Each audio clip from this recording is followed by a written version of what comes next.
बोला था competition and combination के लिए बोला था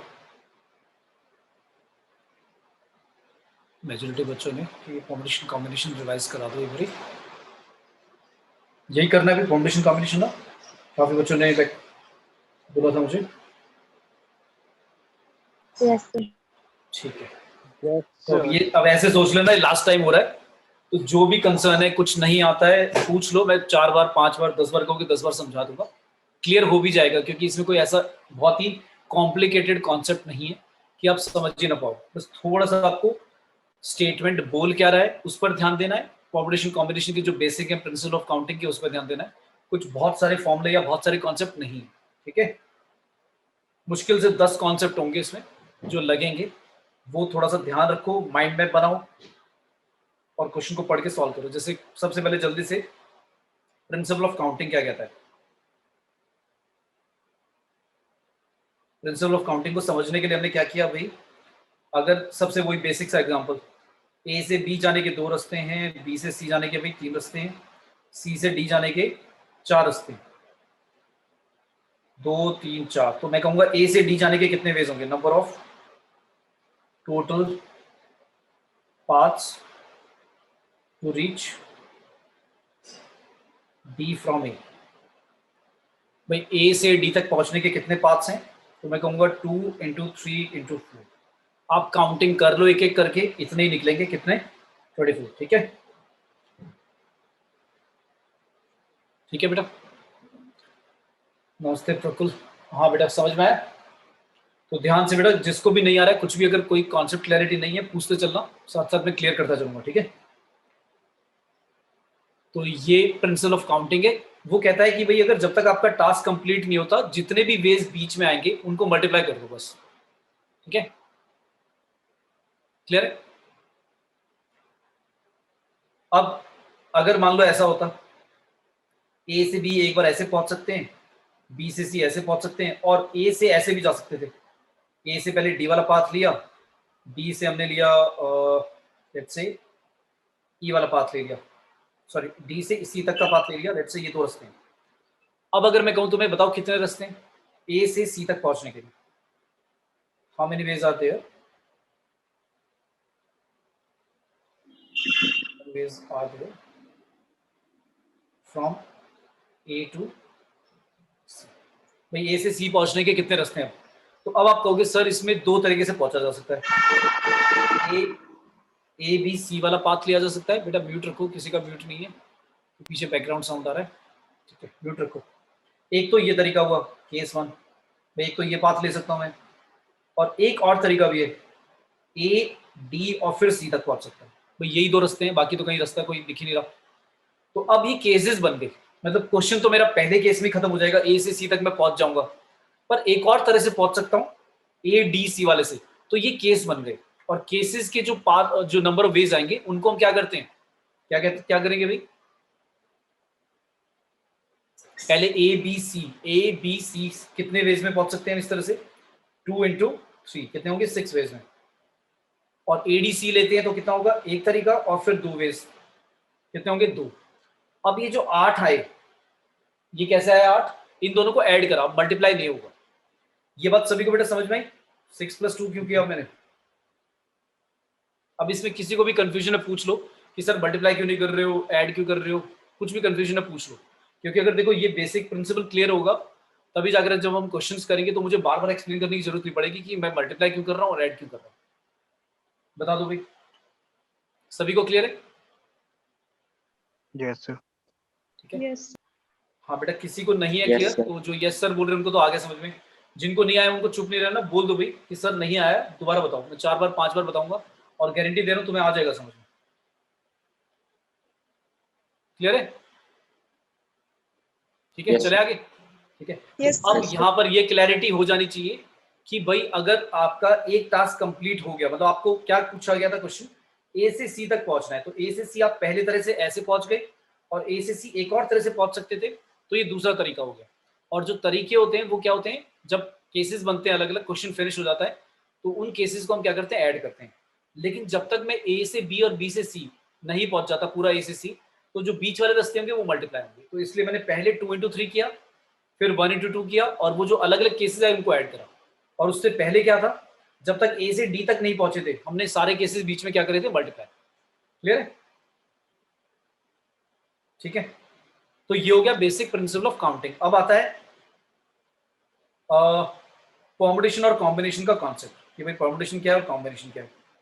भाई परमुटेशन होता है हमारा कि नंबर ऑफ अरेंजमेंट्स जिसमें ऑर्डर मैटर करता है, उसको आप ऐसे भी लिख देते हो एन पी आर, ऐसे भी लिख देते हो पी एन कॉमा आर, ऐसी कॉम्बिनेशन को लिख देते हो एन सी आर या फिर सी एन कॉमा आर। ये दोनों नोटेशन एक ही बात है, कंफ्यूज मत हो जाना। फैक्टोरियल मुझे आई थिंक बताने की जरूरत नहीं है। फैक्टोरियल 0 क्या होता है, फैक्टोरियल 1 क्या होता है, फैक्टोरियल 2 की वैल्यू क्या होती है, फैक्टोरियल की नोटेशन आप एक अच्छी तरह से फैमिलियर हो क्या होता है फैक्टोरियल। अच्छा, फैक्टोरियल को भी कभी कभी ऐसे लिख देते हैं 5 फैक्टोरियल, और 5 ऐसे भी लिख देते हैं, ये दोनों सेम बात है, दोनों फैक्टोरियल 5 ही। इसका आंसर आएगा 120 है ना। तो फैक्टोरियल 6 7 तक कम से कम याद होना चाहिए आपको, कैलकुलेशन इंप्रूव हो जाएंगी। अब दोनों के फॉर्मूले, एनपीआर का फॉर्मूला क्या था, कोई बताएगा? एनपीआर का क्या फॉर्मूला था भाई? N factorial divide by n minus r factorial. और ये हमें बताता क्या है, number of permutations, number of permutations बोल दो या अरेंजमेंट, क्योंकि एक ही बात है, arrangement of r different things out of n different things. भाई एन डिफरेंट थिंग में से आपने आर डिफरेंट थिंग्स को क्या करना है, अरेंज करना है। तो कितने तरह से करा जा सकता है, एनपीआर। सिंपल सा एग्जांपल लिया, भाई आपके पास 3 लेटर हैं ए बी सी, मैं कहता हूं इन 3 में से 2 लेटर को लेकर लगाना है, अरेंज करना है। तो कैसे कैसे कर सकता हूं, 2 लेटर वर्ड बनाना है, वर्ड में क्योंकि अरेंजमेंट हो जाएगा इसलिए वर्ड ले लिया मैंने। तो आप या तो ए बी लिख दोगे, बी सी लिख दोगे, ए सी लिख दोगे, सी ए लिख दोगे, बी ए लिख दोगे, और ए सी हो चुका, क्या रह गया, सी बी रह गया। सी बी काउंट करो कितने बने भाई, 6 बने हैं ना, ये तो हमने काउंट कर लिए। लेकिन अगर कॉम्बिनेशन का फॉर्मूला लगाएं, 2 का अरेंजमेंट करना है आउट ऑफ 3 में से, तो फॉर्मूला क्या लगेगा, n factorial divide by n minus r factorial. Solve करोगे क्या आएगा, 3 factorial divide by 1 factorial. 3 factorial 6 होता है, 1 फैक्टोरियल 1 होता है, तो 6 आता है। ठीक है, नेक्स्ट है कॉम्बिनेशन। कॉम्बिनेशन कब लगाते हैं फिर, जब आपको क्या करना होता है, सिलेक्शन करना हो, चूज करना हो। तो जहां पर सिलेक्शन या चूज करना होता है वहां पर ऑर्डर डजंट मैटर। भाई ऑर्डर मैटर नहीं करता। अगर आपको 2 जनों का टीम बनाना है, तो ए और बी उस टीम में आ जाए तो ये फर्क नहीं पड़ेगा कि वो ए बी करके आया या बी ए करके आया। टीम में तो ए और बी दोनों होने चाहिए बस, उसमें ये फर्क नहीं पड़ेगा भाई कि ए कॉमा बी है या बी कॉमा ए। ठीक है, अगर मुझे बैटिंग का ऑर्डर लगाना है कि किस ऑर्डर में आप बैटिंग करोगे तब फर्क पड़ेगा, उसमें फिर परमुटेशन लगेगी। तो सिलेक्शन या चूज करना, उसमें क्या लगेगा, हमारा कॉम्बिनेशन लगेगा। क्या लगाते हैं, कॉम्बिनेशन। और कॉम्बिनेशन का फॉर्मूला पता है तुम्हें, एनसीआर। तो एनसीआर का भी मतलब वही है कि एन थिंग्स में से आर थिंग्स को क्या करना है, डिफरेंट थिंग्स को आपको सेलेक्ट करना है या चूज करना है।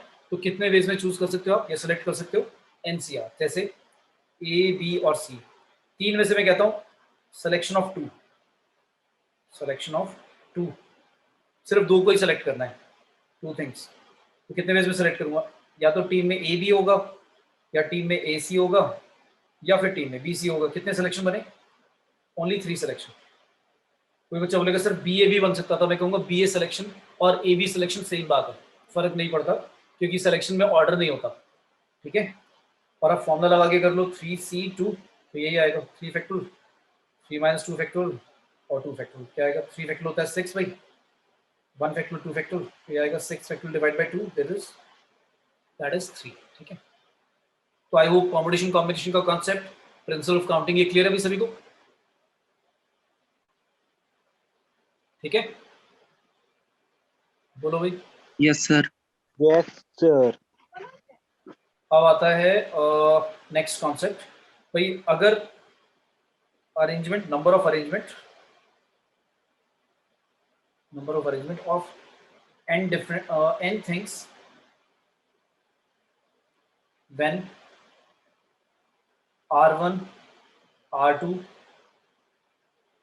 are repetitions.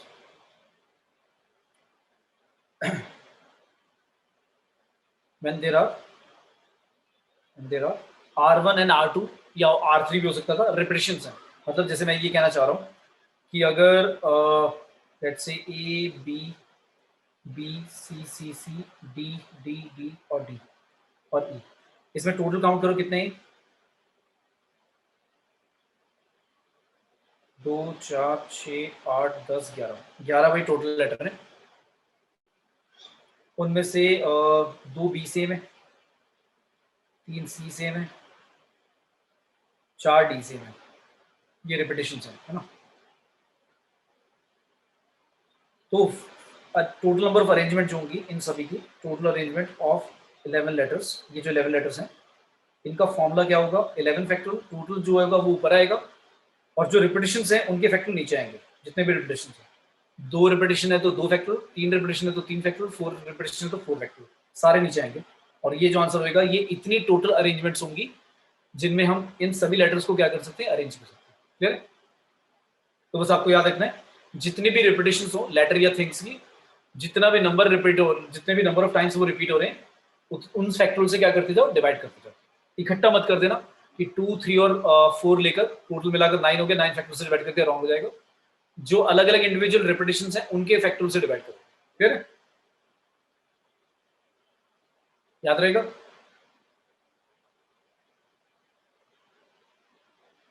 ठीक है भाई, बोलो भाई, किसी को डाउट इसमें? No sir. अब आता है नेक्स्ट एक क्वेश्चन, बड़ा टिपिकल क्वेश्चन कि वो कहता है कि लेट्स से हमने वर्ड लिया, वॉवल ही ले लेते हैं। वॉवल में मैंने देखा सबसे पहले कितने लेटर्स हैं टोटल? 5 लेटर्स हैं। उन 5 लेटर में कितने वॉवल्स हैं? एक्चुअली 2 वॉवल्स हैं। और कॉन्सोनेंट्स कितने हैं?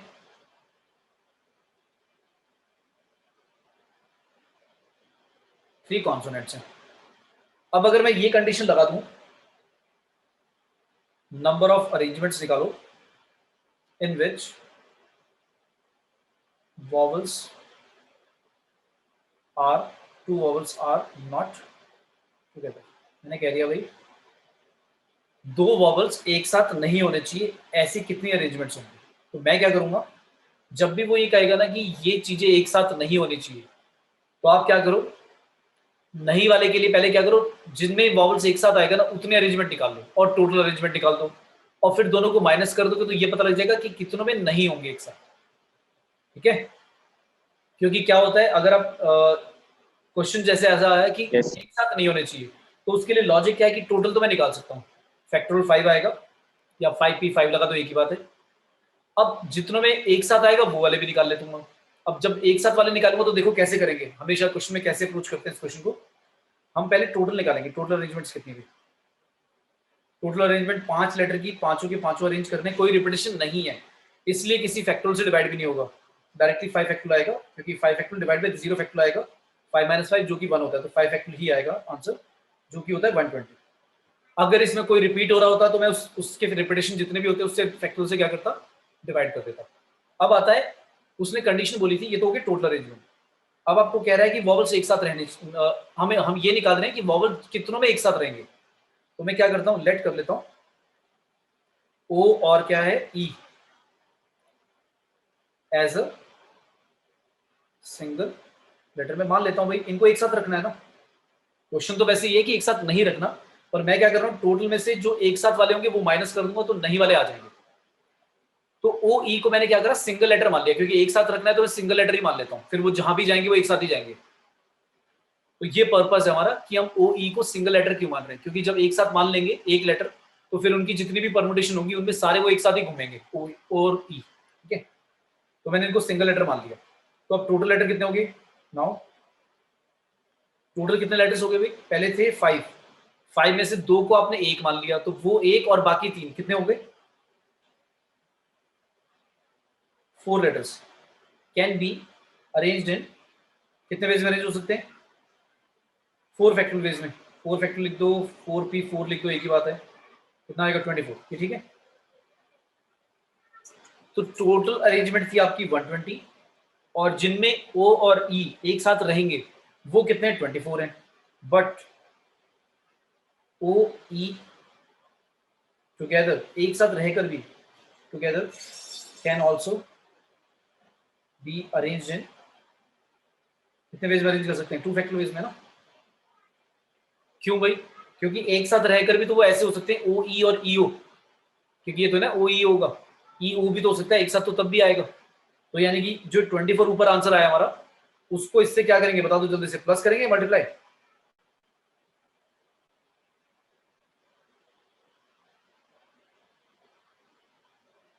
बताओ भाई। ऊपर जो आंसर 24 आया और ये जो 2 आया इसको क्या करें, मल्टीप्लाई करेंगे। क्यों करेंगे, क्योंकि जो ऊपर 24 अरेंजमेंट्स आई हैं उसमें हर एक अरेंजमेंट के लिए जिनमें OE आ रहा होगा उसके लिए 2 पॉसिबिलिटी होंगी, या तो OE आ रहा होगा या EO आ रहा होगा। समझ में आया?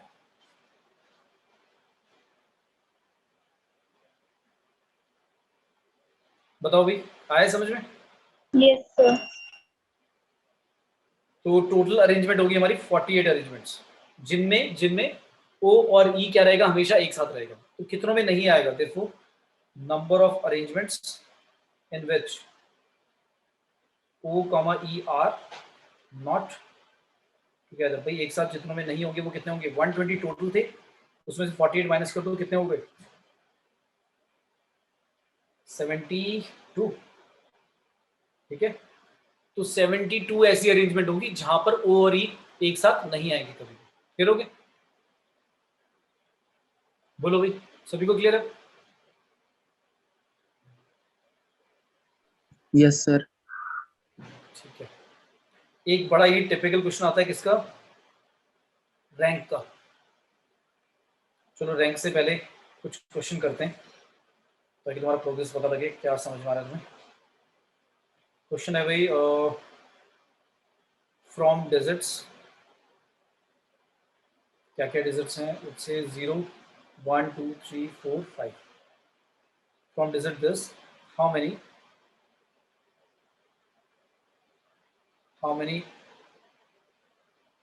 फाइव डिजिट नंबर या 6 digit number can be form. ये पहला क्वेश्चन है। फिर सेकंड है, इसमें क्या बोल दिया मैंने, रिपीटिशन अलाउड, पहला है रिपीटिशन अलाउड, और दूसरा लेते हैं 6 डिजिट नंबर जिसमें रिपीटिशन नॉट अलाउड, दूसरा है जिसमें रिपीटिशन अलाउड नहीं है। तो पहले का आंसर 2 क्या आएगा, 1 2 3 4 5 6, 1 2 3 4 5 6। चलो बताओ, पहले वाले में आपके पास 6 डिजिट है, 6 डिजिट का नंबर बनाना है, रिपीटिशन अलाउड है पहले में। तो अगर रिपीटिशन अलाउड है तो कितने ऐसे 6 डिजिट के नंबर बन सकते हैं, तो मुझे बता दो पहले प्लेस को कितने तरह से फिल कर सकते हो आप। 5। क्योंकि भाई 0 नहीं आएगा, जिनको नहीं आया समझ में ध्यान से सुन लो जल्दी से। फर्स्ट प्लेस को हम फिल कर रहे हैं, तो 6 में से आपके पास 5 ही डिजिट अवेलेबल है, क्योंकि पहले वाली प्लेस पर डिजिट पर 0 नहीं आ सकता क्योंकि नंबर है। अगर कोड होता, सीक्रेट कोड होता, टेलीफोन नंबर होता तो 0 भी पॉसिबल है, तो ये भी याद रखना है। नंबर में क्योंकि पहले वाले अगर आपने 0 लिख दिया तो वो तो 5 डिजिट नंबर हो जाएगा फिर, क्योंकि फिर 0, अब जब हम बोलते हैं 05 तो 05 तो 5 ही होता है ना। कोड तो 05 बोलूंगा लेकिन 05 नंबर तो 5 ही है, तो वो तो 2 डिजिट नंबर नहीं होगा, 1 डिजिट नंबर हो जाएगा, इसलिए 0 फर्स्ट प्लेस पर नहीं आना चाहिए। तो पहले प्लेस के लिए होगा 5, सेकंड प्लेस के लिए कोई बताएगा कितने डिजिट अवेलेबल है? 6। फिर दोबारा 6, रिपीटिशन है 6 6 6, तो 5 × 6 की पावर 5 जो भी आ रहा है। आगे वालों के लिए 6 क्यों, क्योंकि तब 0 भी आ जाएगा तो भी कोई फर्क नहीं पड़ेगा, ठीक है, नंबर तो काउंट होगा स्टिल, और रिपीटिशन अलाउड है तो इसलिए 6 6 6। ठीक है, क्लियर हो गया सभी को? मल्टीप्लाई क्यों किया, जब तक 6 डिजिट का नंबर नहीं बन जाएगा मल्टीप्लाई चलेगा, जितने भी वेज होंगे बीच में, प्रिंसिपल ऑफ काउंटिंग का फंडा। अब आता है रिपीटिशन अलाउड नहीं है, तो पहले वाले डिजिट पे कितने आ सकते हैं? 5। 0 तो अभी भी नहीं आ सकता। सेकंड प्लेस पर 5। रीजन भाई, सेकंड प्लेस पर 5 इसलिए क्योंकि अगर पहले वाले डिजिट पे तो 0 नहीं आ सकता था, तो 0 को छोड़कर 1 2 3 4 5 में से कोई एक आ गया होगा।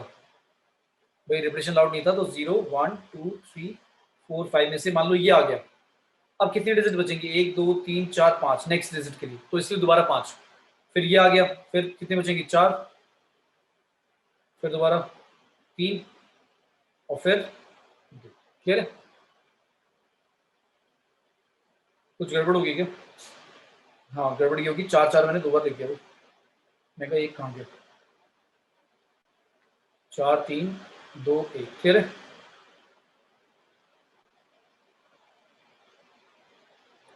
छह सौ ऐसे नंबर होंगे जो बिना रिपीटेशन के आप 0 1 2 3 4 5 से बना सकते हो। क्लियर है सभी को? Yes sir. Yes, फिर sir. इसी में मैंने एक क्वेश्चन और ऐड करा, हाउ मेनी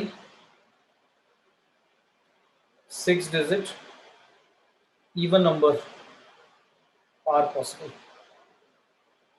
वही ऊपर वाली डिजिट है, यूजिंग 0 1 2 3 4 5 डिजिट, और ब्रैकेट में फिर वही repetition not allowed. Repetition allowed नहीं है। एक तो ये वाला क्वेश्चन और एक दूसरा कर लेंगे, रिपीटेशन अलाउड है। चलो बताओ। 1 2 3 4 5 6 डिजिट्स हैं और आपको कहा गया है कि इवन होना चाहिए। अब इवन के लिए आपको कंडीशन पता है कि इवन के लिए भाई लास्ट जो प्लेस है आपका वो इवन नंबर से एंड होना चाहिए, इवन डिजिट से एंड होना चाहिए। या तो 0 आ जाए, 2 आ जाए, 4 आ जाए, 6 तो है ही नहीं, तो 0 2 4 6 में से 0 2 4 में से कुछ भी आ सकता है लास्ट डिजिट पर, और फर्स्ट डिजिट 0 भी नहीं होनी चाहिए। और आपने बोल दिया रिपीटेशन अलाउड नहीं है, तो इसको अब कैसे करा जाएगा? सारे अपना पेन नोटबुक उठाओ भाई, पेन नोटबुक उठाओ, सिर्फ देखने से नहीं आएगा ये। पेन नोटबुक उठाओ और स्टार्ट करो। 1 मिनट दूंगा, थोड़ा सा लिखकर आंसर जिसका आता है चैट बॉक्स में फटाफट भेज दो, फिर डिस्कस करते हैं किसका सही है किसका नहीं।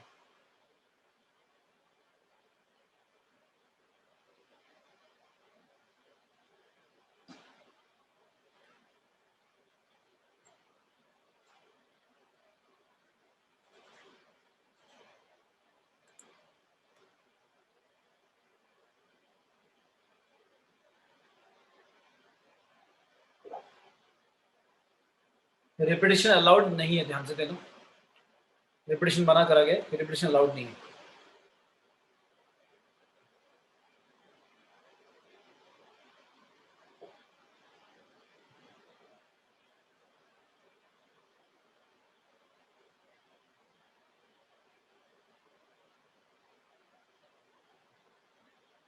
किसी का भी नहीं आया भाई? रिपीटेशन अलाउड भी नहीं है और नंबर इवन भी होना चाहिए, 6 डिजिट का ही।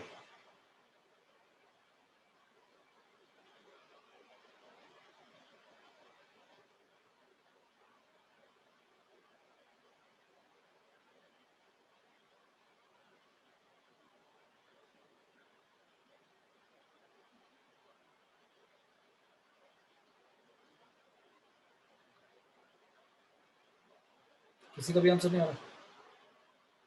करें डिस्कस फिर, या कर रहे हैं कुछ बच्चे? बताओ भाई। कर रहे हो? चलो लास्ट में 1 मिनट और दे रहा हूँ।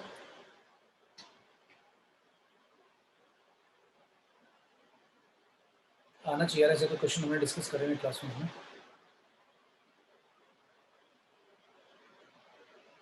सारी चीज़ों पे ध्यान देना है, डिजिट रिपीट नहीं होनी चाहिए और इवन नंबर होना चाहिए, और पहली वाली डिजिट में 0 भी नहीं आ सकती।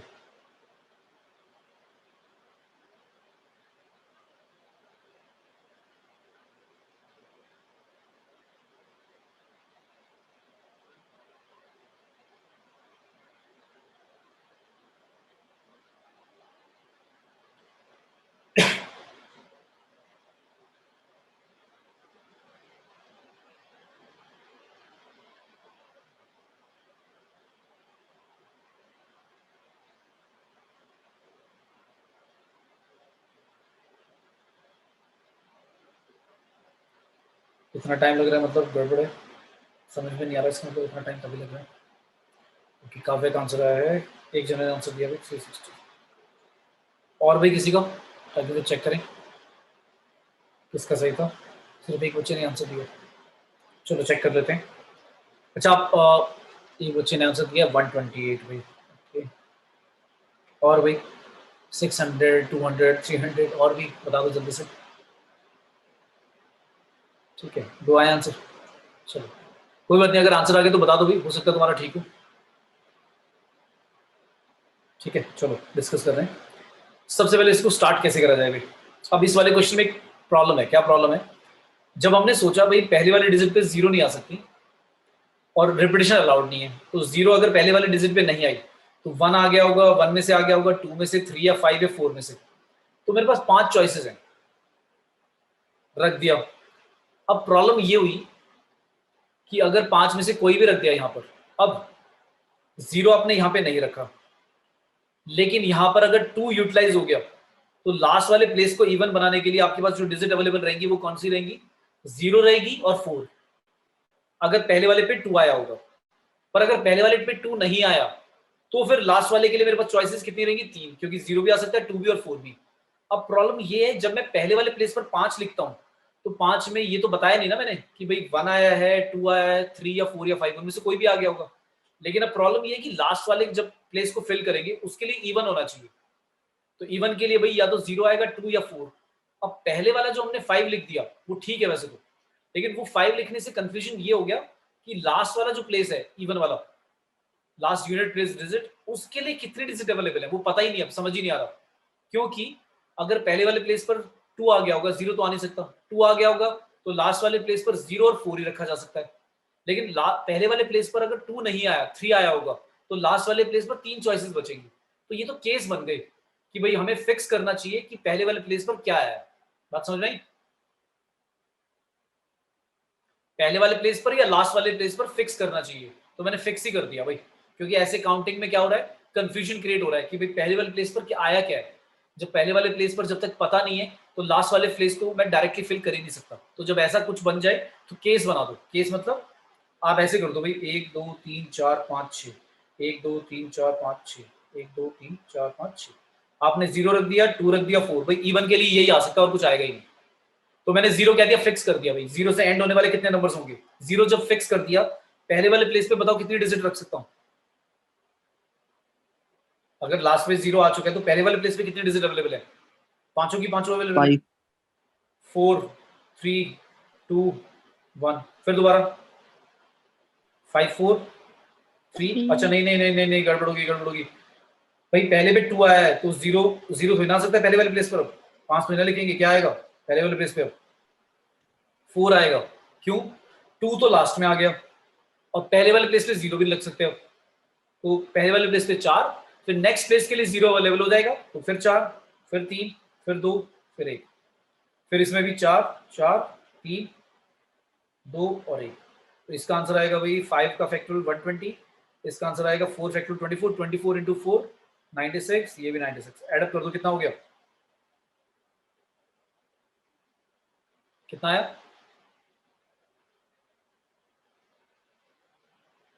312 312 या काउंटिंग रॉन्ग कर दी मैंने? और 66 312 भी आएगा ना? Yes sir. ठीक है, आया सभी को समझ में? Yes sir. ठीक है, कोई पूछो, किसी को कंफ्यूजन है तो इसमें बोलो बोलो बोलो, कुछ कंफ्यूजन रह गया? ये सभी को आ गया समझ में कि सर ने ये क्या कर दिया कि भाई 120 96 96 कहां से ले आए सर? आया समझ में? बोलो भी बोलो बेटा, किसी को भी मैंने बोला ये लास्ट टाइम हो रहा है, कंफ्यूजन है तो ये क्लियर करो अभी, क्योंकि ऐसी क्वेश्चन है जो थोड़े से घुमाएंगे तुम्हें और ऐसे क्वेश्चन पेपर में पूछे जाएंगे तो मुश्किल नहीं है, लेकिन ये समझ में आनी चाहिए। मतलब ऐसे नहीं देखो कि तुम कहीं पे सॉल्यूशन देखोगे, कोई समझाएगा तो तुम्हें तो कोई ऐसे बता देगा भाई, मैं स्टार्ट ऐसे करता, मान लो मैं कहता भाई 0 फिक्स कर दिया, 2 फिक्स कर दिया, 4 फिक्स कर दिया, तो तुम्हें लॉजिक कॉन्सेप्ट समझ में नहीं आता कि सर ने ऐसा क्यों करा भाई, नॉर्मल क्यों नहीं स्टार्ट किया जैसे पहले वाले कर रहे थे। तो मैं समझा रहा हूँ, मैं क्या कर रहा हूँ तुम्हारी तरह से, क्या कर रहा हूँ भाई, पहले 5 लिख रहा हूँ, मैं कह रहा हूँ 0 नहीं आ सकता। अब इवन बनाना है क्योंकि पहले डिजिट को मैंने फिल कर दिया, 5 तरह से फिल होगा, 0 नहीं आएगा।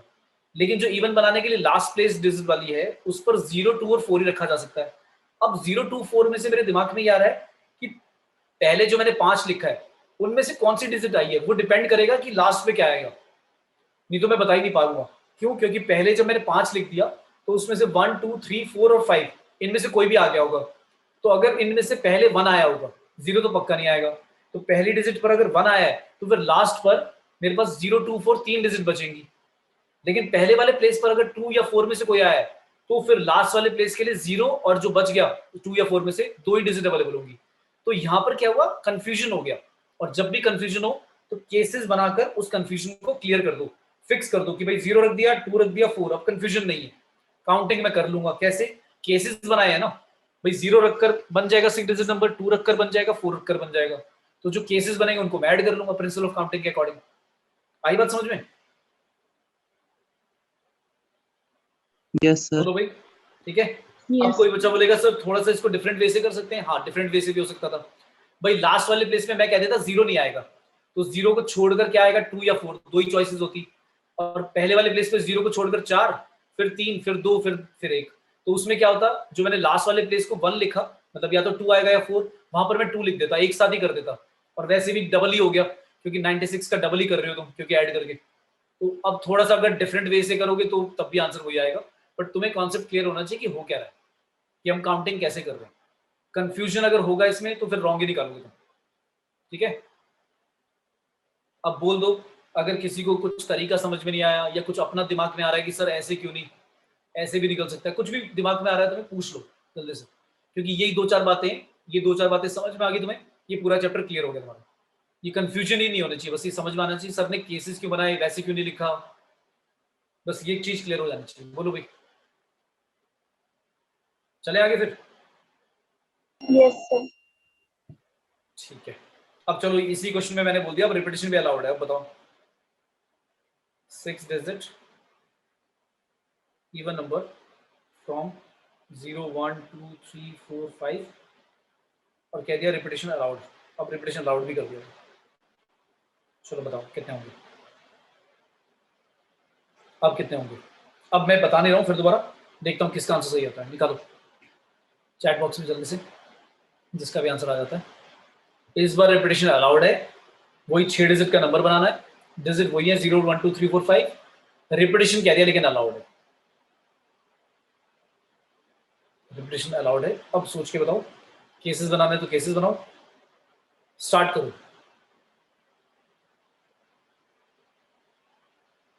और इसमें कोई फॉर्मूला नहीं है कि तुम फॉर्मूला लगा दोगे आंसर आ जाएगा हर बार, वो तो जनरल फॉर्मूले परम्यूटेशन कॉम्बिनेशन के हैं, लेकिन इतना सिंपल ऑब्वियस तो नहीं आएगा ना कि 5 में से 3 कहेगा अरेंज करके दिखाओ डिफरेंट, ऐसा तो क्वेश्चन नहीं आएगा। तो ऐसे ही आएंगे क्वेश्चन जिसमें थोड़ा सा दिमाग लगे कि भाई रिपीटेशन बोल दिया तो आप कैसे लेंगे, हर प्लेस पे कितनी डिजिट अवेलेबल है, रिपीटेशन नहीं था तब कैसे, इवन है तो क्या कंडीशन लगानी है, ऑड है तो क्या कंडीशन है।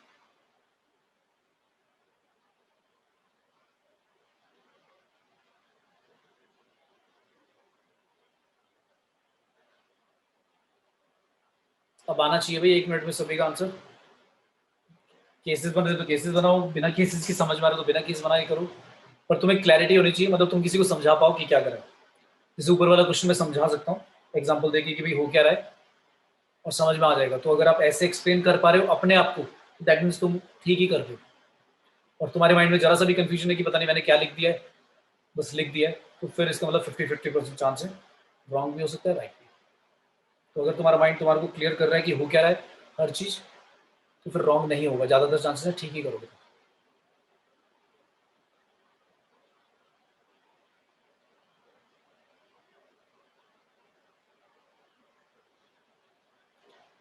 और ये ऐसा चैप्टर है कि जब तक कॉन्सेप्ट क्लियर नहीं होते कि कैसे काउंटिंग कर रहे हैं, तो तुम गलत करके भी आपको लगेगा एक बार कि यार मैंने ठीक ही करा है, मतलब तुम सोचोगे नहीं दोबारा, फिर कोई तुम्हें करेक्ट करेगा तब समझ में आएगा हाँ ये तो ऐसे करना था, इस प्लेस पर तो इतनी डिजिट अवेलेबल थी। तो थोड़ा सा ध्यान से करना, मतलब हर स्टेप में ध्यान से करना। ओके, काव्य का आंसर आ गया। काव्य स्टार्टिंग में क्या लिखा है, 13 लिखा है। Yes, sir. अच्छा, ओके, एक बार देख लो तुम्हारा आंसर, कहीं कुछ गड़बड़ तो नहीं। ठीक है, कौशिक का भी आ गया है। काव्य एंड कौशिक के आंसर में वही जमीन आसमान का अंतर है। रिपीटेशन अलाउड है कौशिक, सभी को ध्यान से देखो भाई, रिपीटेशन अलाउड कर रखा है मैंने।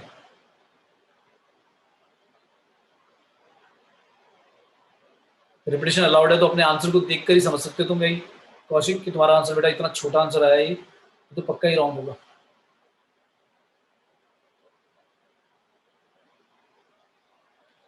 करें, स्टार्ट कर रहे हैं।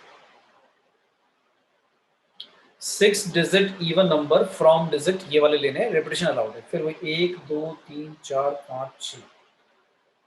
फिर मेरे माइंड में क्या आता है भाई, इवन नंबर बनाना है। ओके, तो इवन नंबर के लिए भाई 0 आ सकता है, 2 आ सकता है, या फिर 4 आ सकता है, और कुछ नहीं आएगा। मैंने 3 केस ही बना दिए, फिर टेंशन लेता ही नहीं मैं, अलग ही बना देता हूँ केसेस। बना दिया, पहला केस, दूसरा, तीसरा केस। 1 2 3 4 5, 1 2 3 4 5। चलो, पहले वाला केस, जब 0 लास्ट पर फिक्स हो गया तो वो तो 1 ही है, उसका तो और कुछ लिखना ही नहीं है। अब मुझे बताओ पहले वाले प्लेस, पहले वाले डिजिट के लिए कितने डिजिट अवेलेबल है? 5 0 नहीं आ सकता है भाई, ठीक है, 5 डिजिट अवेलेबल है। अच्छा, नेक्स्ट प्लेस के लिए 6 सभी को समझ में आया भाई? 6 क्यों लिख रहे हैं, जल्दी से बताओ। नेक्स्ट डिजिट के लिए 6 पॉसिबल केसेस क्यों है, मतलब पॉसिबिलिटीज क्यों है, क्लियर है? रिपीटेशन अलाउड है, तो अब 0 आए, 1 आए, 2 आए, 3 आए, 4 आए, 5 आए, सेकेंड डिजिट पर कोई फर्क ही नहीं पड़ेगा, ठीक है। फिर दोबारा 6 4 बार, राइट। और लास्ट वाले के लिए जो 0 लिखा हुआ है, मतलब वो एक ही चॉइस है, मल्टीप्लाई में 1 है वो, ठीक है। बोलो भी, सभी को क्लियर है? यार रिस्पॉन्ड करा करो, आया नहीं आया सर और किसी के माइंड में भी कंफ्यूजन है, बोलो भी। मैं लास्ट टाइम बोल रहा हूँ, फिर दोबारा, ये लास्ट टाइम हो रहा है रिवीजन, फिर टाइम नहीं मिलेगा भाई। और यही क्वेश्चन तुम्हें रिग्रेट होगा कि तुम पेपर में देखोगे यार यही ऐसे ही क्वेश्चन आए हुए हैं, बिल्कुल, और तुम्हें रिग्रेट होगा यार उस टाइम पे ध्यान से नहीं समझा, अब क्या करें इसमें। क्लियर है सभी को? Yes, sir. ठीक है, हाँ ठीक है। अब दूसरे वाले केस के लिए सोच समझ के बताओ, पहले वाले डिजिट के लिए क्या, कितनी डिजिट अवेलेबल है? 2 आ चुका है लास्ट में। पहले वाले डिजिट के लिए कितनी डिजिट अवेलेबल है? 5 क्यों 5 भाई? क्योंकि 0 अभी भी नहीं आ सकता। और आप सोच रहे हो सर 2 आ चुका है तो 2 भी नहीं आएगा, मैं कहूंगा रिपीटेशन अलाउड है, तो 0 को छोड़कर फिर सब आ सकता है। 5, फिर दोबारा वही बनेगा 6। यहीं पर ही की गलती, हाँ यहीं पर ही की मैंने गलती। हाँ, यहाँ पर क्या गलती करी कि भाई अब तुमने यहाँ पर क्या ले लिया? 4 लिख लिया। हाँ, तुमने सोचा है 2 तो आ चुका है, तो 0 भी नहीं आएगा, 2 और ऑक्यूपाई हो गया है, तो 4। और पहले वाले में क्योंकि 0 लास्ट पे रख दिया था, तो तुम्हारे दिमाग में चल रहा है 0 तो गायब हो गया, तो भाई 5 डिजिट अवेलेबल है, इसलिए सर ने 5 लिखा, इसलिए 5 नहीं लिखा। अब यही तो मैं बता रहा हूँ, जब आप गड़बड़ करोगे आपको समझ में भी नहीं आएगा इसमें। तो क्लैरिटी होनी चाहिए कि क्वेश्चन ध्यान से पढ़ो भाई। क्वेश्चन में बहुत सारी चीजें ऐसी होती है जो बिल्कुल 1-2 वर्ड लिखे होते हैं, और वो इतने इंपॉर्टेंट होते हैं कि अगर उसको इग्नोर करा तो गड़बड़ कर दोगे तुम। तो 5 6 6, फिर वही दोबारा आ गया। अब बता दो लास्ट वाले के लिए,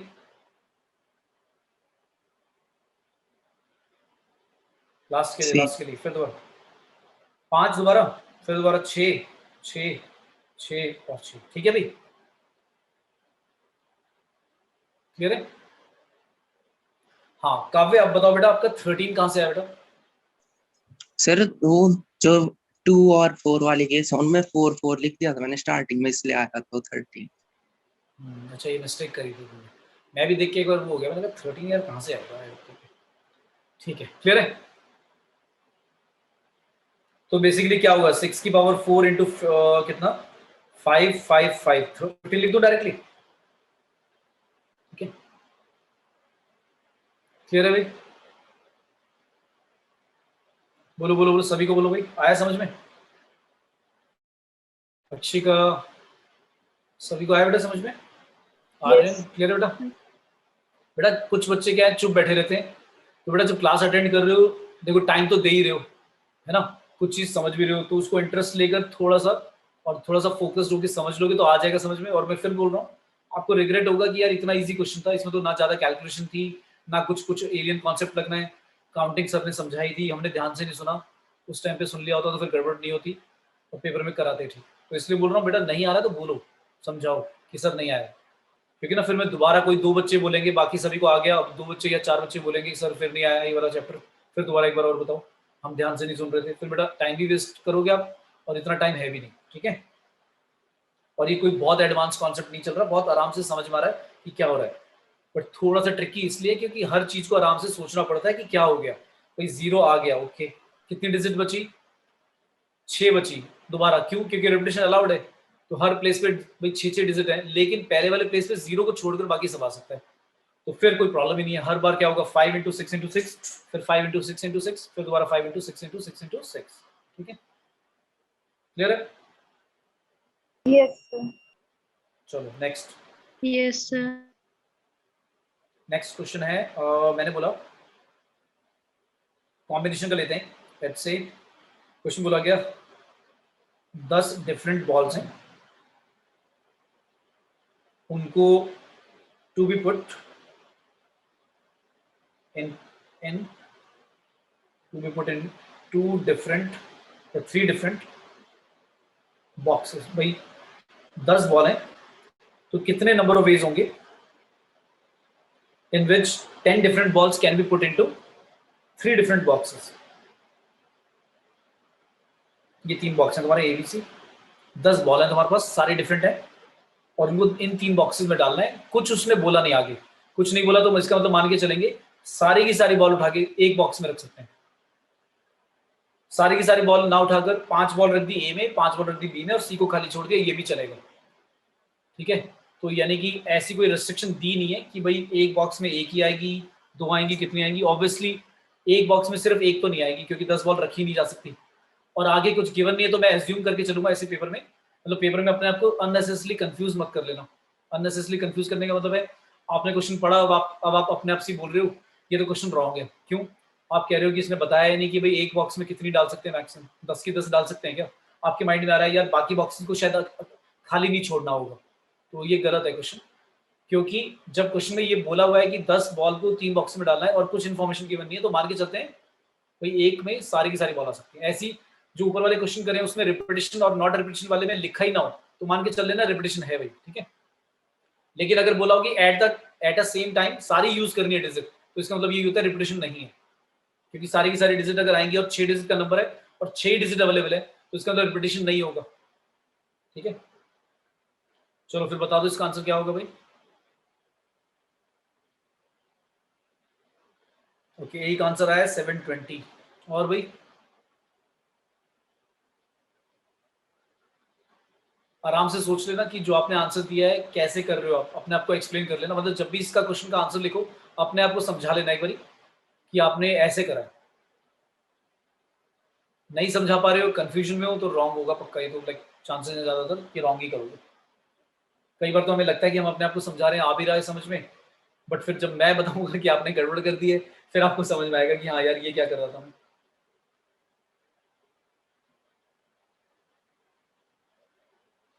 तो काफी तुम्हारा रॉन्ग है आंसर, चलो मैंने बता दिया। अब सोचो हेमंत, आपका भी रॉन्ग है। यानी तो मैंने टिपिकल क्वेश्चन जब क्लास ली थी परमुटेशन कॉम्बिनेशन की, समझाए थे 5 लेटर हैं, इतने लेटर बॉक्सेस हैं, डालने हैं, कितने तरह से डाल सकते हैं, 2-2 3-3 क्वेश्चन सेम टाइप के कराए थे। अच्छा चलो मैं डिस्कशन करता हूँ, मैं आंसर नहीं बताता ताकि मैं आपको करेक्ट कर पाऊँ। हाँ काव्य ने आप ठीक कर दिया। देखो आपके माइंड में कॉन्सेप्ट क्लैरिटी अगर है तो आप ठीक तो कर लोगे। देखो मैंने काव्य को हेल्प नहीं करा, काव्य ने आंसर बता दिया, बट काव्य पहले कुछ और सोच रहा था, है ना। फिर उसके बाद उसको लगा सर ने रॉन्ग बोला, उसने थोड़ा सा दिमाग लगाया। इसलिए मैं बोल रहा हूँ पहले जब आप खुद ही आंसर लिखते हो अपने आप को एक बार थोड़ा सा क्वेश्चन कर लिया करो कि यार कुछ गड़बड़ तो नहीं है, आराम से। ठीक है, तो कुछ बच्चों ने जिन्होंने आंसर रॉन्ग दिया है, आप बताओ इस क्वेश्चन को कैसे अप्रोच करोगे। हेमंत आप बताओगे बेटा आपने कैसे आंसर बताया, कैसे करोगे अप्रोच, ताकि फिर मैं बता पाऊँ कि आप गलत कहाँ सोच रहे हो। मैं डायरेक्ट आंसर नहीं बता रहा। हाँ मानसी, कोई भी बेटा, अमित, कोई भी। सबसे पहले आप कैसे स्टार्ट करोगे? आपको बॉल्स को बॉक्सेस में डालना है ना, बॉक्सेस को तो बॉल में नहीं डालना। तो मुझे बताओ पहली बॉल को मतलब डालेंगे कैसे? भाई एक एक करके मैं डाल रहा हूँ, मैं एक साथ नहीं डाल रहा, क्योंकि एक साथ डालने में पता नहीं कि कितनी बॉल किसमें जाएंगी, तो मैं एक एक करके डाल रहा हूँ। तो पहली बॉल के लिए मेरे पास बता दो कितनी चॉइसेस अवेलेबल है जो बॉक्सेस में डाल सकता हूँ। कितनी चॉइसेस अवेलेबल है पहली बॉल के लिए? पहली बॉल को मैं 3 बॉक्सेस में डाल सकता हूँ। दूसरी बॉल को 3। हर बॉल के लिए कितनी होंगी? 3 ही बॉक्सेस होंगे ना हमेशा।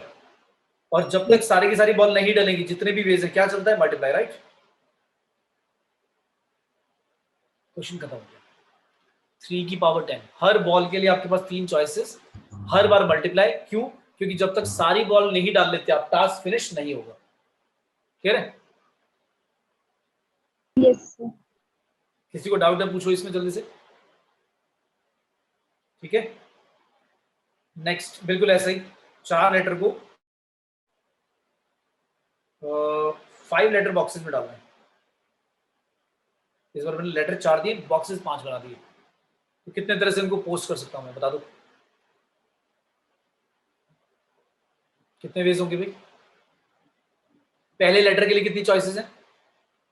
5 सेकंड लेटर के लिए 5 5 कितने बार आएगा? 4 4 बार। यहाँ पर कुछ बच्चे क्या करते हैं 4 की पावर 5 कर देते हैं, तो ये ध्यान रखना बेटा, लेटर आप बॉक्स में डाल रहे हो तो लेटर, पहले लेटर के लिए बॉक्स सोचोगे आप कितने अवेलेबल है, बॉक्स के लिए लेटर नहीं, ठीक है? क्लियर हो गया? Yes sir. कुछ बच्चे ऐसे सोचते हैं पहले लेटर बॉक्स के लिए मेरे पास कितने लेटर आ सकते हैं, उस बॉक्स में 4। मैं बता रहा हूँ कि आप जब रॉन्ग करोगे तो आपको क्वेश्चन भी नहीं करोगे अपने आप को, आप ऐसे सोचोगे और आपको लगेगा आप ठीक ही कर रहे हो। आप कहोगे पहले लेटर बॉक्स के लिए मेरे पास कितने लेटर आ सकते हैं, मतलब आप बॉक्स हो लेट से, तो आप कितने लेटर लाइक अपनी पॉकेट में डाल सकते हो, आपके पास 4 लेटर्स हैं, 4 चॉइसेस हैं। फिर सेकंड बॉक्स भी सोचेगा कि मेरे पास कितने लेटर आ सकते हैं, 4 आ सकते हैं। तो आपको लग रहा है कि 5 बार आप क्या करोगे, 4 4 4 मल्टीप्लाई कर दोगे और कह दोगे 4 के और 5। तो अब अपने आप से थोड़ा सा पूछना ये तरीका रॉन्ग क्यों है, ठीक है? समझ में आ गया? Yes sir. ठीक है, क्लैरिटी है ना? या ये लग रहा है कि सही है जो मैं बोल रहा हूँ?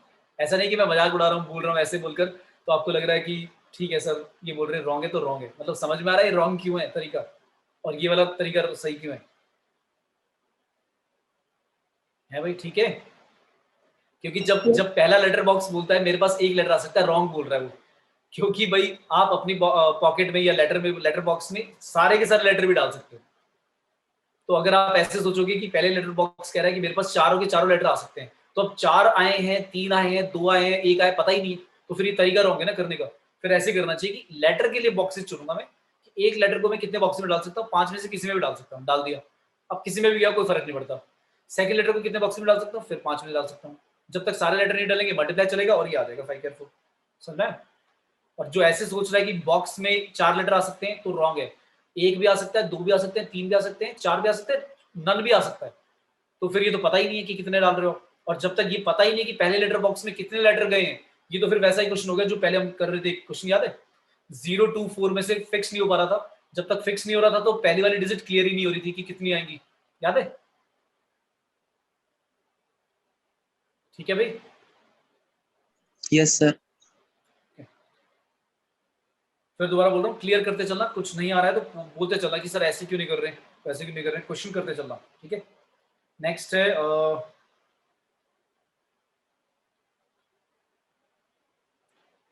चलो एक जेई लेवल का देता हूँ क्वेश्चन।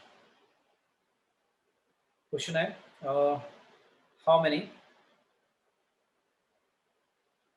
4 डिजिट नंबर, नहीं 4 डिजिट नहीं, how many number can be formed,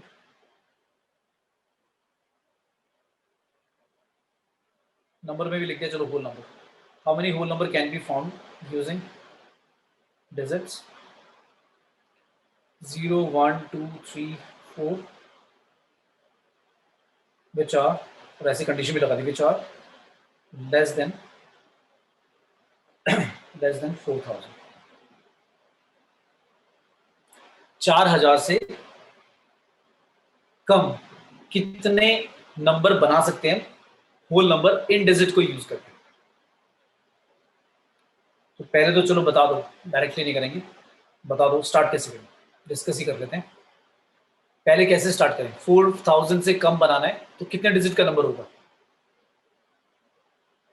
पहले तो मेरे माइंड में आएगा ना भाई कितने डिजिट का बनाना है, लिखा ही नहीं उसने कि कितने डिजिट वाला होना चाहिए, बस क्या लिखा है उसने लिखा बस होल नंबर होना चाहिए। अलग अलग केस बनाएंगे, अलग अलग डिजिट के लिए, जस्ट 1 डिजिट 2। वेरी गुड, बहुत अच्छे भाई। 1 डिजिट का भी नंबर हो सकता है, 2 डिजिट वाला भी नंबर हो सकता है, 3 डिजिट वाला भी नंबर हो सकता है, और 4000 से कम 4 डिजिट वाला भी नंबर हो सकता है। 5 डिजिट वाला, 5 डिजिट तो अवेलेबल है 5 डिजिट में, लेकिन 5 डिजिट का नंबर जो होगा वो पक्का 4000 से बड़ा हो जाएगा, तो वो तो पक्का ही नहीं आएगा, ठीक है?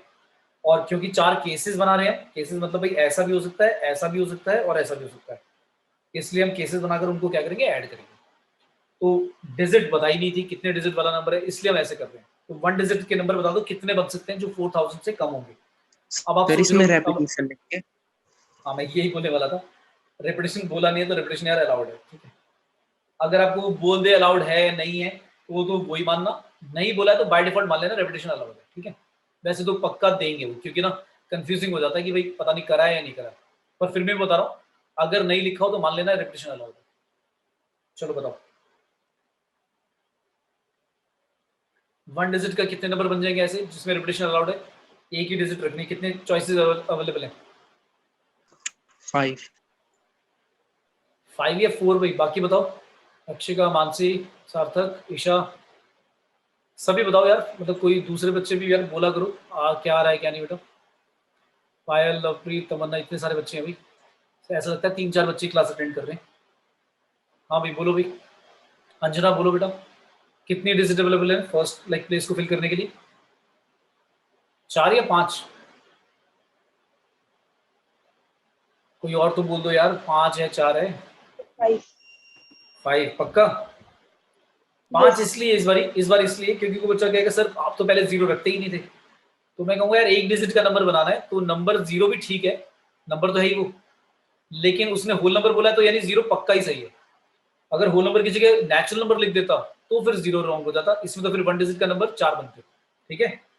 तो भाई 5 ऐसे नंबर हो जाएंगे 1 डिजिट के जो कि 4000 से कम होंगे। अब नेक्स्ट जल्दी से बता दूं, चलो अब तुम्हें समझ में आ गया, मैं बता नहीं रहा, जल्दी से आंसर निकाल के सभी भेज दो चैट में, जल्दी से देखते हैं कितने बच्चों का सही आता है। लेस देन 4000 है, 4000 को इंक्लूड नहीं करना, 4000 से कम हो सकता है और यही वाली डिजिट यूज करनी है।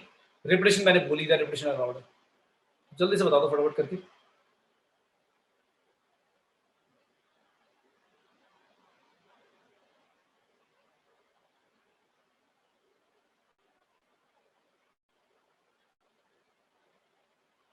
टोटल आंसर लिखकर भेज दो चैट में भाई, क्या आ रहा है, 1 मिनट ही दूंगा मैक्सिमम।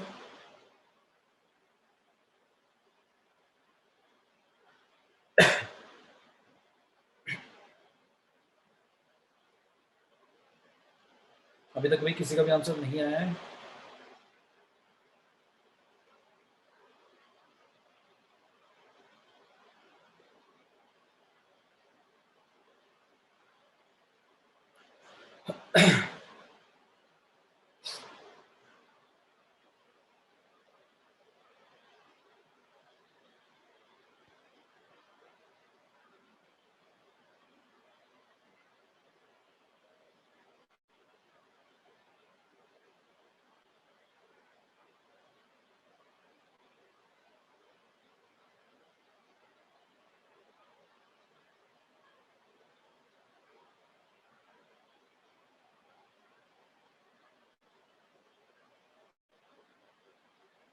बोलो भाई। एक आंसर आया है, वेरी गुड, एक बच्चे का आंसर आ गया भाई। चलो अब चेक कर रहे हैं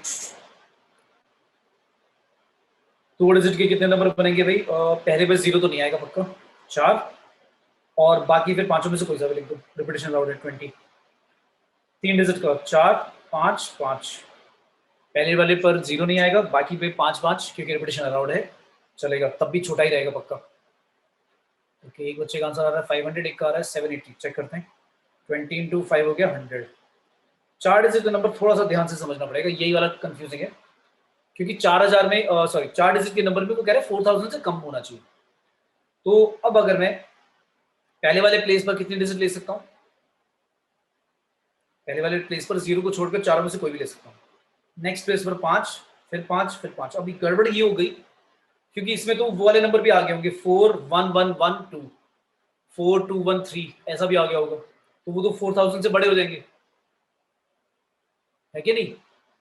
Yes. तो यानी कि इसका मतलब ये हुआ लेस देन 4000 है तो पहले वाले प्लेस पर 4 भी नहीं आएगा, कितना आएगा बताएगा कोई भाई? अगर आपको 4000 से कम करना है तो वो 3000 समथिंग होगा ना। तो आपके लिए जो डिजिट Yes. अवेलेबल है वो सिर्फ 0 को छोड़कर 0 1 2 3 है, 3 चॉइसेस अवेलेबल है। उसके बाद 5 5 5, क्यों? क्योंकि अब कुछ भी आ जाए, 4 आ जाए नेक्स्ट पर, 0 आ जाए, कोई फर्क नहीं पड़ेगा, नंबर तो 4 डिजिट का बन ही जाएगा और वो 4000 से कम भी पक्का होगा। कितने होंगे आंसर? 125 इंटू 3, 375, एडअप करूँ कितना आया? 25 और 400 और 500, 500 बिल्कुल ठीक है। 500 ऐसे नंबर होंगे। सिर्फ एक बच्चे को छोड़ के देख लो, अभी भी रॉन्ग करा है तुमने, और पक्का गारंटीड बता रहा हूँ यहीं पे गड़बड़ करी तुमने। जो 4 डिजिट वाला नंबर है ना, वो बताने में ही गड़बड़ कर रहे हो, है कि नहीं? बता दो अपने आप। 4 डिजिट वाला नंबर काउंट करने में गड़बड़ करी ना? Yes, sir. ठीक है, समझ में आ गया कि क्या करा? मैंने कहा था लिखते जब हो तो थोड़ा सोच लो।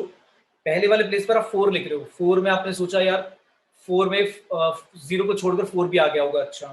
फिर 555 लिख रहे हो, आप ऐसे सोचो वहां पर तो 1 2 3 ऐसे भी आ गए होंगे नंबर, तो 4 1 2 3 तो भाई हमारा 4000 से बड़ा हो गया, ये तो गड़बड़ होगी। 4000 से कम जो होगा वो या तो 1000 वाला नंबर होगा 4 डिजिट का, या 2000 वाला होगा, या 3000। अब उसके केस मत बना देना, क्योंकि वो जो बनाओगे 3 केस वो सारे सेम आंसर आएंगे, पता है कितने? 125 125 125। तो यार वो तो लाइक समझ में आ रहा है कि तीन टाइम ही कर दो डायरेक्टली। क्यों? क्योंकि पहले वाले प्लेस पर डिजिट पता ही है मुझे क्या क्या आ सकता है, 1 आ सकता है, 2 आ सकता है, या 3। तो 3 ही चॉइसेस अवेलेबल है। एक एक केस मत बनाओ। एक एक केस तो तब बनाओ जब आपको कंफ्यूजन हो बहुत ज्यादा कि यार समझ ही नहीं आ रहा और सबके आंसर थोड़े थोड़े डिफरेंट आ रहे हैं। क्योंकि इसमें अगर केस बनाओगे तो टाइम वेस्ट होगा, सब में लिखना पड़ेगा बार बार 125 125 फिर 125 फिर ऐड अप करोगे। ठीक है, आया भी सभी को समझ में? Yes, sir. थोड़ा सा कुछ कॉम्बिनेशन वाला कर लें। कॉम्बिनेशन में बोला 10 पॉइंट है प्लेन में, in a plane, how many line can be form, और ब्रैकेट में लिख के दिया no three points are collinear. वो कह रहा है कि कोई भी 3 पॉइंट कोलिनियर नहीं है। तो 10 पॉइंट अगर प्लेन में है तो उनसे कितनी लाइन बना सकते हो आप, ये बता दो। अब आपके माइंड में क्या आएगा, ये क्या हो रहा है? 10 में से लाइन बनानी है, तो इसका मतलब है लाइन बनाने के लिए कंडीशन क्या है? कोई भी 2 पॉइंट चुनो, लाइन बन जाएगी। कोई भी 2 पॉइंट लो और ए और बी को चुना और उनका लाइन बना तो बन गई। अब ए बी में ए से बी जाओ, बी से ए जाओ, लाइन पता ही नहीं है, वो तो एक ही है, सेम बात होती है। तो 10 में से सेम बात है तो 10C2 भाई 10 में से कोई, मतलब इस क्वेश्चन को मैं ऐसे बोलूंगा 10 में से 2 पॉइंटों को चुनने के तरीके कितने? तो 10 में से 2 पॉइंटों को चुनने के तरीके 10C2, और चुनने के बाद उनसे लाइन तो बनी जाएगी। तो वही तरीके हैं, जितने चुने जा सकते हैं उतनी लाइन बन जाएगी। 10 इंटू 9 और डिवाइड बाई 8 फैक्टोरियल कट जाएगा, 2 फैक्टोरियल बचेगा, क्या आ गया भाई? 45 लाइन बन सकती है। बिल्कुल ठीक है, ठीक है सभी को? Yes sir. अब अगर मैंने कंडीशन लगा दी इसमें, क्या यही चीज है? मैंने कहा इस बारी यही सेम ही क्वेश्चन है, लेकिन मैंने वैसे बोल दिया।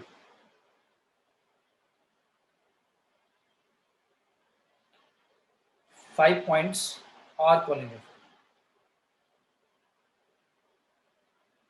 मैंने कहते हैं वो जो 10 पॉइंट है ना, उन 10 में से 5 पॉइंट बिल्कुल एक लाइन में। अब कितने बनेंगे? अब कैसे काउंटिंग करेंगे? अब ऐसे काउंटिंग करेंगे कि भाई 10 में से कितनी लाइन बनाई जा सकती थी? 2, 10C2 45। लेकिन इसमें डबल काउंटिंग हो गई, क्योंकि जो 5 पॉइंट कॉलिनर है उनसे 5C2 जो हम काउंटिंग कर रहे हैं इसी में 10C2 में, वो काउंट हो चुके हैं, लेकिन हमें हटाना पड़ेगा डबल काउंटिंग को हटाने के लिए। क्योंकि हमने क्या करा, जो 10C2 लिखा तो उसमें हमने तो वो वाले भी काउंट कर लिए जो 5 लाइन, देखो ये 5 पॉइंट थे। अब आपने ऐसे भी काउंट कर लिया 1 2 3 4, फिर इसको इसको मिलाकर 5, फिर इसको इसको मिलाकर 6, ऐसे आपने बहुत सारे अलग अलग डबल काउंटिंग कर ली। लेकिन आप देख रहे हो ये तो एक ही लाइन बन रही है, तो ये वाली जो डबल काउंटिंग होगी वो टोटल काउंटिंग में से माइनस कर रहे हैं ताकि वो हटा दें हम केसेस। लेकिन +1 इसलिए कर दिया क्योंकि उन 5 से कम एक लाइन तो अभी भी बनी जाएगी। तो हमने डबल काउंटिंग वाले तो केस सारे हटा दिए, लेकिन उनसे एक लाइन बनेगी स्टिल, इसलिए 1+ करा। किसी को नहीं आया तो पूछो भाई, ये वाला 1 क्यों ऐड करा सर आपने, 5C2 माइनस क्यों किया, या कोई और भी तरीका है? पूछो जल्दी से। Clear sir. कितने आएंगे? 45 माइनस का 5C2 कितना आएगा? 10 +1 कितना हो गया? 36। ठीक है, आया भी सभी को समझ में? Yes, sir. इसको आप ऐसे भी सोच सकते हो, 5 पॉइंट है, 1 2 3 4 5, और ये 5 सेम लाइन में। सबसे पहले अब इसको मैं अगर वैसे सोचने बैठ जाऊँ तो टफ हो जाएगा। टफ क्या होगा, मैं सोचूंगा भाई इनसे कितने बन सकती है, 5 की 2 कितना आएगा 10। फिर इनसे कितनी बन सकती है, एक ही लाइन बनेगी। फिर अब प्रॉब्लम ये है कि इसमें ऐसे भी तो ले सकते थे, इनसे कितनी बनेगी, इनसे कितनी बनेगी। तो केसेस इतने सारे हो जाएंगे समझ नहीं पाओगे। तो काउंटिंग का तरीका होता है कि जब भी आपको काउंटिंग में ये लगे यार बहुत सारे केसेस बहुत तरह से आ सकता है, तो वो अप्रोच कभी भी फॉलो नहीं करनी। क्योंकि जब ज्यादा केसेस बन जाएंगे दिमाग इतना घूम जाएगा कि समझ ही नहीं आएगा, या तो डबल काउंटिंग करोगे या कुछ मिस काउंटिंग करोगे। बहुत ज्यादा है तो पक्का मिस काउंटिंग ही करोगे। मिस काउंटिंग मतलब कुछ ना कुछ छुट ही जाएगा तुम्हारा, जो काउंट ही नहीं कर पाओगे। तो हमेशा उस अप्रोच को उसी टाइम पे रिग्रेट मतलब नेग्लेक्ट कर दो कि भाई ये तो लेना ही नहीं है। फिर कुछ और सोचने लग जाओ। ये नहीं कि 5 मिनट तुम एक ही तरह पे सोचे जा रहे हो कि सर ऐसे ऐसे हो जाएगा फिर ऐसे हो जाएगा, तो तुम 5 मिनट निकाल ही दो इसमें। फिर बाद में तुम्हें लगे 10-15 मिनट के बाद कि यार ये तो बहुत टाइम ले गया, अब छोड़ दो इसे, ऐसे नहीं। ठीक है, तो एक ही मिनट में एक अप्रोच नहीं आ रहा है, जल्दी से दूसरी अप्रोच, तीसरी अप्रोच, फिर समझ में आ जाता है कि हाँ भाई इसको कैसे कैसे करा जाएगा। बाकी तो मैंने बता ही दिया, ये तो टिपिकल क्वेश्चन है कि कैसे करना है। 1 क्यों ऐड करा उसका लॉजिक भी क्लियर कर दिया। मान लो ट्राइंगल होते हैं तो ट्राइंगल में बस ये आ जाता है 10C3, अगर कोई भी 3 पॉइंट कॉलिनर नहीं है, और अगर कॉलिनर है कुछ पॉइंट 5 पॉइंट तो 10C3 - 5C3 डबल काउंटिंग के लिए हटा दिया, और +1 बता दो होगा या नहीं होगा ट्राइंगल में। ट्राइंगल में +1 जो लिखा है लास्ट में वो होगा या नहीं होगा अगर ट्राइंगल बना रहे हैं। No sir. नहीं होगा, क्योंकि 3 पॉइंटों से कभी या 4 पॉइंटों से या 5 पॉइंटों से कभी ट्राइंगल भी नहीं बनेगा। तो वो जो 1 ऐड करा था वो तो एक लाइन बन रही थी इसलिए ऐड कर दिया था। अब तो वो लाइन या अब वो ट्राइंगल बनेगा ही नहीं, तो इसलिए +1 भी नहीं करेंगे, बस 10C3 - 5C3 खत्म। क्लियर है, बोलो इस सभी को क्लियर हो गया। फिर एक ऐसा ही आया क्वेश्चन, 10 साइडेड एक पॉलीगन है और मैंने कहा नंबर ऑफ क्या बता दो, डायगोनल्स बता दो कितने होंगे इसके। तो आपने सोचा सर ये डायगोनल दे दिया सर ने, तो पहले आप यही सोचो 10 जो पॉलीगन के साइड्स हैं तो 10 वर्टिसेस होंगे। 10 वर्टिसेस का मतलब 10 बेसिकली पॉइंट्स हैं स्पेस में, उनमें से कोई भी 3 पॉइंट कॉलिनर नहीं होंगे, क्योंकि पॉलीगन में सोच के देखो जो 10 साइडेड का पॉलीगन होगा उसमें कोई भी 3 पॉइंट कॉलिनर नहीं आएंगे। तो उन 10 पॉइंटों से मैं कहूँ लाइन सेगमेंट कितने बन सकते हैं 10C2। पर 10C2 में मैंने सोचा डायगोनली आएंगे क्या, मैंने देखा यार साइड्स भी तो आएंगी उसमें, जो साइड्स होंगी बाउंड्री वाली वो भी तो काउंट हो रही है, तो वो कितनी काउंट हो रही है 10। तो अगर वो हटा दूं तो बचेंगे क्या, डायगोनली बचेंगे और कुछ बचेगा ही नहीं। आगे समझ में। तो नंबर ऑफ डायगोनल्स निकालने का डायरेक्ट फॉर्मूला, रटना है तो ये रट लो, समझना है समझ के कर लो, कुछ कुछ इतना नहीं है कि भाई रटने की जरूरत है। 10 पॉइंटों को लेकर वर्टिसेस को लेकर कितने लाइन सेगमेंट बनेंगे 10C2 -n कर दो यानी 10 कर दो, क्योंकि साइड्स जो है वो डायगोनल में काउंट नहीं होते। तो डायगोनल अगर निकालने तो total number of line segment में से साइड हटा दोगे तो डायगोनल्स ही बचेंगे तुम्हारे पास। ठीक है, फिर अभी बोलो भी किसी को डाउट इसमें। No sir. No, सभी को आगे sir. बेटा समझे, सभी को आगे। Yes. चलो नेक्स्ट क्लास में और कराऊंगा, थोड़ा सा कॉन्सेप्ट और है जिसमें सर्कुलर परमुटेशन आता है। थोड़े से परमुटेशन वाले की अगर एक लेटर में से सारे एक वर्ड में से सारे लेटर लेकर एक वर्ड बनाना है, या तो सारे के सारे एट ए टाइम लेने हैं या कुछ लेने हैं 3 या 4, जिसमें रिपीटेशन भी है, और एक रैंक वाला क्वेश्चन जो टिपिकल आता है पेपर में, और कुछ पास्ट ईयर्स पेपर से क्वेश्चन करेंगे। तो ये जो मैं समझा रहा हूँ इनको अच्छी तरह से लाइक अपना स्ट्रॉन्ग बेस कर लो कि काउंटिंग का प्रिंसिपल कैसे हम काउंट कर रहे थे, कब हमें कैसे केसेस लेने हैं, कब केसेस लेने हैं और कब मल्टीप्लाई करना है। ठीक है, सर तो हाँ बेटा बोलो। सर उन क्वेश्चंस को कैसे करते हैं जिसमें जैसे कोई एक नंबर दिया मान लो 17, उसकी कोई बहुत हाई पावर और कुछ होगा कि लास्ट 2 डिजिट्स क्या होंगे, ऐसे ऐसे क्वेश्चन। उसको बेटा या तो बायनोमी थ्योरम से कर देते हैं कि भाई लास्ट 2 डिजिट बताओ क्या होगा, बायनोमी थ्योरम से करते हैं। तो उसमें बायनोमी थ्योरम में फंडा क्या होता है, जब आप ओपन करोगे, जैसे मान लो कहा आपने क्या लिया तुमने, लेट्स से लिया, मान लो कोई भी ले लिया, लेट्स से 33 की पावर कोई कहता है 16 है, उसकी लास्ट डिजिट बताओ, तो ये तो बहुत सिंपल है। यूनिट डिजिट बनाना तो बहुत सिंपल है, उसमें तो परम्यूटेशन कॉम्बिनेशन बायनोमी थ्योरम लगाने की जरूरत ही नहीं है। इसमें तो ऐसे कर दो, 3 की साइकिल देख लो क्या होती है। 3 के बाद 1 आता है 3, फिर आता है 9, फिर आएगा 7, मैं यूनिट डिजिट लिख रहा हूँ, फिर आएगा 1 और फिर 3 आना स्टार्ट हो जाएगा दोबारा। तो ये साइकिल लेंथ हो गई हमारी 4 की, 4 साइकिल होगी इसकी, 4 साइकिल मतलब लेंथ हो गई।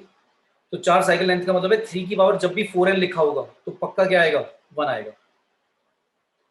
3 की पावर 4n प्लस 1 होगा तो आंसर क्या आएगा, 3 आएगा।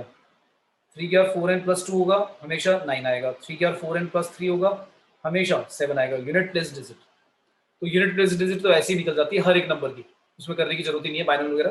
लेकिन जब लास्ट की 2 डिजिट कहोगे आप तो उसमें आपको बाइनोमियल एक्सपेंशन से ओपन करना पड़ेगा।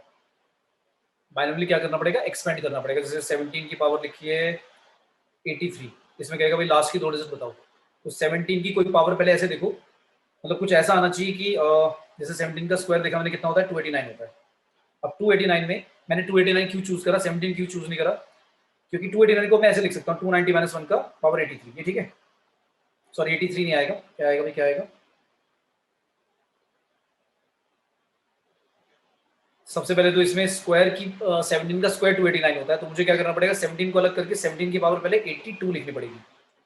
फिर 17 का स्क्वायर क्योंकि 289 होता है तो 17 का स्क्वायर अगर मैं बोरो करूं यहाँ से तो ऊपर क्या बचेगा 41, तो अब आया 17 और ये आ गया 289 को लिखोगे 290 माइनस 1 की पावर 41। अब इसका जब तुम बाइनोमियल एक्सपेंशन करोगे तुम्हें समझ में आ रहा है क्या आएगा, 41C0 290 की पावर 41 माइनस 41C1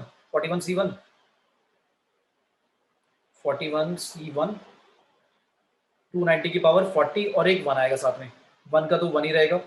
अब ऐसे ही चलता रहेगा प्लस माइनस। मुझे बताओ लास्ट की 2 टर्म्स क्या आएंगी, 41C40 आएगा और एक 41C41 आएगा। लास्ट वाले में तो साथ में 1 ही आएगा, कुछ नहीं आएगा, और माइनस आएगा प्लस आएगा।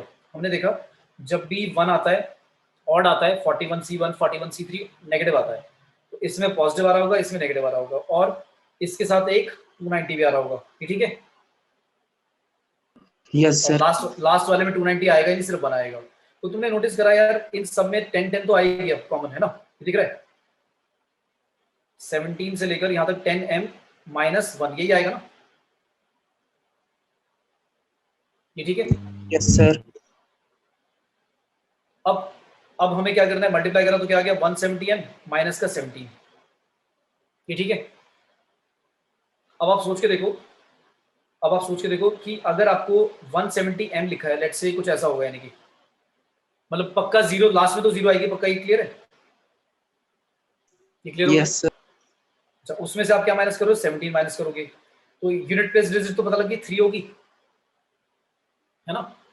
लेकिन हमें जब तक ये नहीं पता तो हम सेकंड प्लेस डिजिट नहीं बता पाएंगे, है ना, ये क्लियर है। Yes sir. तो यानी कि हमें क्या करना है, हमने जो सिर्फ लास्ट में 0 ले लिया उसकी जगह मुझे क्या करना चाहिए था, लास्ट की जो 0 से पहले जो एक और डिजिट होगी वो भी आइडेंटिफाई करनी है। तो वो क्या करो, इसको 0 में उसको 10 के मल्टीपल में इंक्लूड मत करो 290 को, तो 41C40 कितना आएगा भाई बताओ, 41 आएगा, और इंटू में क्या कर रहे हो आप 290 कर रहे हो, ये ठीक है, ये ठीक है। Yes, sir. और इससे पहले क्या होगा, इससे पहले जो मैं लिख रहा था 10 लिखा था मैंने, मैं 100 भी लिख सकता हूँ ना, आप बताओ क्यों लिख सकता हूँ 100, समझ में आ रहा है, क्योंकि इससे पहले क्या आएगा 41C39 290 की पावर स्क्वायर आएगा ना, और स्क्वायर में 100 से तो डिवाइड ही हो जाएगा पूरा का पूरा, बात समझ में। Yes sir. तो इसकी जगह मैं 10 की जगह 100 लिख दूं, ठीक है चलेगा, और 10 की जगह मैं 100 लिख रहा हूं तो क्या आएगा 17 टाइम्स 100m, और लास्ट की 2 टर्म छोड़ देता हूं मैं। 2 टर्म कौन कौन सी छोड़ दी मैंने, ये वाली छोड़ दी 41 290, और लास्ट का माइनस का क्या बचा था, माइनस का 1, ये ठीक है। अब देखो अब इजी हो गया, कैसे, 100m में लास्ट की तो 2 डिजिट पक्का 0 होगी भाई, ये तो कंफर्म है, ठीक है। उसमें क्या ऐड कर रहे हो आप, 41 इंटू 290, 41 इंटू 290 करो कितना आता है, लास्ट की 2 डिजिट बता दो बस क्या आएंगी, 41 इंटू 290 करके 0 तो पक्का आएगा, और 1 इंटू 9 क्या होगा 9, राइट, तो 9 0 से एंड होगा, ये क्लियर है, बताओ भाई, ये क्लियर है, 9 0 से एंड होगा, तो यानी कि लास्ट की 2 डिजिट समझ में आ गई 90 होगी, ये क्लियर हो गया। Yes, sir. ठीक है, अब 17 से आप मल्टीप्लाई कर लोगे इसे, तो 17 से मल्टीप्लाई करेंगे 90 को क्या आएगा, लास्ट की 2 डिजिट क्या आएंगे 30, क्या आएगा 1530 आएगा, अगर इसको मल्टीप्लाई करते हो आप इससे, तो लास्ट की 2 डिजिट क्या आएंगी 0 पक्का आएगी, और 9 7 जा 63, सर -1 रहेगा। हाँ वो कर रहा हूं मैं, 63 और -17 वो मैंने ब्रैकेट से अब अंदर मल्टीप्लाई कर दिया, तो 63 में से जब 17 माइनस करोगे पता लग जाएगा लास्ट की 2 डिजिट क्या होंगी, है भाई? Yes sir. 46 ऐसे करेंगे, मतलब लास्ट की 2 डिजिट छोड़कर, और हमेशा 10 के मल्टीपल बनाना, क्योंकि 100 जब आ जाएगा तो 100 में ये क्लियर हो जाता है कि लास्ट की 2 डिजिट 100 होंगी। तो यहाँ पर अगर आपको क्लियर नहीं है कि क्या है तो फिर बता ही नहीं पाएंगे। तो हमेशा कुछ ऐसा ब्रेक करना है कि लास्ट में 0 पक्का हो, उस तरह से फिर बाइनरी एक्सपेंड कर दें, और 0 वाले के साथ में 1 प्लस का हो या माइनस का हो, ऐसी पावर लेंगे। क्लियर है? Yes sir. कुछ क्वेश्चन कराऊंगा मेरे को नेक्स्ट क्लास में, और बताना कुछ क्वेश्चन लाइक रेडी रखो। Thank you sir. ठीक है, चलो। अच्छा यार, किसको बनाऊंगा?